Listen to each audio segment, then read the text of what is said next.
And we are live. What's going on, everybody? This is Rob the Warrior Strategist coming at you from San Diego. Glad to see you guys. It is Monday afternoon, and I'm feeling pretty good. Settling into a little bit past the 5 o'clock hour. I don't know why I'm talking like a radio guy. And today, I want to cover some sales mistakes, some things that will help you in the ongoing process of getting more sales for your business. And I've compiled a list of do's and don'ts. So we got Bobby Curtis popping on. Patriotic Frog, what's going on, Bobby Curtis? Good to see you, man. Hopefully everything is going all right for you. And we need to catch up on a call soon. See what you're up to, young man. You and that college girlfriend wife of yours making the magic happen. Good for you. I want to see what's going on actually with the company and see if there's anything I do to promote you more or to get you some sales. So let's just jump into it. First things first, big shout out to Miller Browning at Do Work That Matters.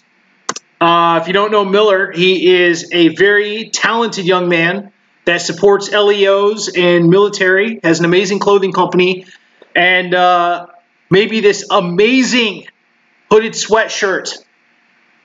Soft, comforting, warm. Unlike the last couple girls I've dated. It's amazing. Thank you, Miller. And I highly encourage all you guys, reach out to Miller. There's the website. Check out Do Work That Matters. Unbelievable company. All right. So, Bobby, that's awesome, dude. I can't wait to hear about it, man. And we got Ellen. Good to see you. Thank you, Ellen. All good things. Okay. So what I want to talk about today is sales and how to get better at them. Because when I first started off in the sale game 4 years ago, I had no experience, didn't know what I was doing. Didn't know who my client avatar was, wasn't really sure what I was selling. I just knew I wanted to be an entrepreneur. So I was the most annoying person on earth. I would go into Facebook groups, try and pitch my stuff immediately, and pretty much ignore rules to where I'd get warnings all the time. And then I would just reach out to people and immediately try and sell them something. Not cool, Rob. Not cool. Stop it. Bad. But I learned over the course of a couple of years what it takes to sell things, what it takes to create organic sales, and how to better position yourself as the provider for whatever the solution is. Oh yeah, James, I'm still annoying. Trust me, I'm just annoying in different ways. So what I'm going to do tonight is I'm going to show you guys some really, really awful ways to sell. I'm going to tell you why they're awful. And if you catch yourself doing them, stop. And then I'm going to show you some ways that you can absolutely sell better, techniques that I've used. So what this will do is this will make the sale process easier. It'll show you some ways that work, some ways that don't.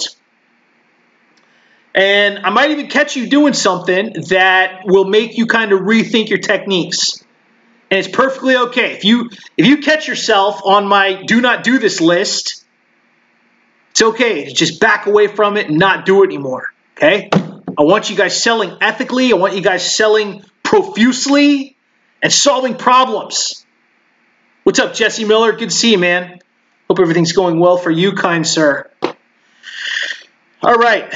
So let's just jump into it, guys. Let's just go over the no list. These are the things you never want to do. And I should know because I've done half of them in the early couple of years that I started off. So here we go. The dry erase board on the no list is the infamous. And this was made famous by most of the women that did It Works when it first came out, first couple of years. The friend and pitch, where someone connects with you, gets on the friends list, and immediately sends you a message that just says, hey, great to connect with you. Summer's almost here. You want to work on your bikini body? I have a lot of ways that I could help you with my It Works or my Beachbody, blah, blah, blah. So the friend and pitch is the most duplicitous and evil thing you can do, and it's a great way to ensure that everyone hates you. Do not do the friend and pitch. It is awful. And LinkedIn is twice as bad because people on LinkedIn will connect with you, pitch you immediately, and then put you on a freaking auto emailer to where they'll send you messages every couple days, which are completely impersonal and a sign that I will never buy from you, ever, because you are an amateur at getting leads and closing sales. Do not do the friend and pitch. I learned this one the hard way because I was dumb. Group Messenger. Do not include 5 to 20 people in a group messenger chat on Facebook because some people have notifications on their phone, and if you have 5 to 20 people having this conversation over and over again, their phone is going to explode, okay? Besides, you should not be pitching multiple people over Messenger because it creates these annoying conversations that not everyone wants to be a part of. So if you want people to hate you, just do a group messenger. It works really well to get people to unfriend and block you. Do not tag 90 people in a post randomly. Now, let's be honest. I tag people in my posts, but I tag people that want to be here. I tag people that like my content. I tag people that request my content. So it's targeted, right? I don't just tag strangers. I don't just go up to 40 people I don't know and tag them like, hey, check out my stuff, man.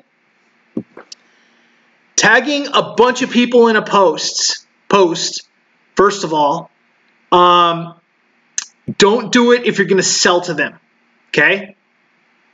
It's okay if they're qualified as a lead, but don't just do it randomly in the hope that they will like your stuff. Reach out to them first, make a little connection, handshake, little video call, something. But don't just tag people for the sake of tagging them so you get more views on your stuff, okay? Always have that connection, guys. All right. Don't pitch everyone. So don't just assume that everyone wants what you're selling. Targeted pitches work. Targeted marketing works. But just blasting out information to everybody and hoping that the right person finds you, not cool. And you're just going to irritate people. And then lastly, don't blind pitch. What's a blind pitch? When somebody writes to me on LinkedIn and says, hey, Rob, could you use more leads for your coaching? Could you use more SEO? Could you use a higher Google presence? Well, all three of these are blind pitches. A, I'm not a coach. B, I'm pretty good at getting leads. And C, I'm the first 2 pages of Google. This is a blind pitch because the person has done no research on me. All they've done is try and sell me on something, dangle the shiny object, and hope that I'll play the game. Excuse me. Blind pitching is a great way to show that you have no actual rapport with the person that you're pitching. And it's just a great way to show that you're really bad at turning leads into prospects into clients, okay? So these are the big ones. Friend and pitch, group messenger, tagging 90 people in a post, pitch everyone, and blind pitch. Don't do these things. Now, let's talk about what you should do. This is the yes side with the smiley face. These are good things. What's going on, Tucker Bearden? Good to see you. Tucker Bearden should be teaching this. Talk about sales. This guy's killing it for Kirby. I love Tucker. All right. So number 1 is to onboard people and pre-qualify. So I'm gonna take both of those in the same section. So onboarding and pre-qualifying means that you take the time to make sure that what you're selling fits the customer's need. Okay? Pre-qualifying means that you have some way of having them take that first step to go from cold lead to warm. So maybe they opt in. Maybe they answer a question. Maybe they request something. which is why the best way to pre-qualify people online is to ask a question with a colored background. I teach a lot of this in Tactical CEQ and in my clients, okay? Open-ended question with a background, just saying, you could talk about the problem statement. So in my case, my perfect client, right? My perfect client would be a professional that just wants more leads and more people checking out their business. So I would say, hey, who wants to learn some more about visibility strategies for your business? Or who wants more media interviews? Or who wants to learn how I interviewed 3 celebrities? All these people say yes. You pop in, you give them the freebie, you start a little conversation, you're like, hey man, what's going on, right? But this is how you onboard and how you pre-qualify. Once you pre-qualified, then you can market to them a little more aggressively, take the next step, okay? Next thing, audience segmenting. Audience segmenting just means you take somebody from, say, cold lead or stranger, and you bump them up a few times so that they become a fan or they become a viewer or a participant, right? Audience segmenting means that you take somebody who's a stranger and you turn them into a person with a problem, and you've identified that problem. Segment 10 people, and guess what? That's 10 new clients. Boom. Warm lead conversion. This means it's absolutely okay to talk about a problem in business and then to get people to interact somehow or to comment or to chime in with their own stuff. But the point is, you want people that have the problem that you sell the solution to, okay? And this is a big deal because a lot of people will just go out and just start posting shit and hope that somebody responds. But what you want is the right people to respond, the people that are suffering the problem that you very clearly outlined. Next is case studies. I've actually gotten sales because I very carefully outlined a case study where I took somebody and I got them on TV, or I got them a bunch of sales, or I got them a bunch of leads, or I got them, I linked them up with some celebrity, whatever. Case studies are a powerful way to convince people they should work with you. Case studies are a big deal. Outline the 3-part process, and Mark Mawhinney loves this, the 3-part process for testimonials, which is the problem, the process, the after effects solution, right? If you can outline those 3 things in a succinct and powerful post, doesn't ramble, you'll have a very good chance of attracting other people that want the same solution, that want the same results, okay? Learn how to write your case studies really well. And this is the big one, so I saved this for last. Define the problem, define the solution. All right, guys. And this is like marketing 101. Understand the place of pain that your clients and customers are in, okay? Be able to describe it. Use a lot of adjectives. Use a lot of emotional verbiage. And then talk about how you provide the solution, okay? How you provide some way to get them out of that pain. So, perfect example, Tucker's here, Tucker Bearden. He sells Kirby vacuums. Tucker would go in, he would talk about how vacuums are cheaply made these days, how they fall apart a lot, they break, and that's it. You have to take it to an expensive vacuum guy. Talked about the ineffectiveness of current vacuum cleaners. Then he brings out this Rolls Royce of vacuum cleaners, the Kirby. It looks like something a Terminator would drive around in, okay? The Kirby's metallic, it's shiny. It's got all these like wild attachments. It's from a reputable company. It's been around for decades, right? So Tucker has now defined the problem and he's providing the solution, right? Here's the solution. I'm going to give you a demonstration. I'm going to clean, a part of your floor and it's going to look brand new after I'm done. And guess what? You can be a part of the Kirby family. Boom. You can be part of this movement. You can have this vacuum with these amazing warranties and these awesome attachments that usually last X amount of years. And you can be a part of having a luxury item that'll make cleaning fun. Very easy to use. I've done the research, Tucker. I've read up on Kirby. I've looked at your posts, sir. I know what you're out there doing. Great things. So that's how you define the problem and the solution. More people need to spend time thinking about the problem and the solution instead of just trying to sell something, okay? You're going to do a lot better with your sales if you can properly enunciate and define the problem. And then talk about how you provide that helping hand to lift them, the client or the customer, out of that problem state and into blissful euphoria with your solution. Okay? At least once a week, think about the problem and the solution. And think about how you can better define both of them. Because you have to be able to communicate to your audiences. You have to be able to explain to people what it is exactly that you do and what problem you take away.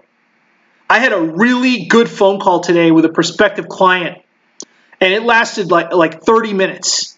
And because I had to onboard him, first of all, I had to pre-qualify him. I had to tell him about case studies in the past. I had to tell him what I can do for him.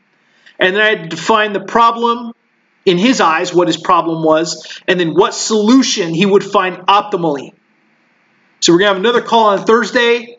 I'm going to write him out a really wild proposal, and we'll see where it goes.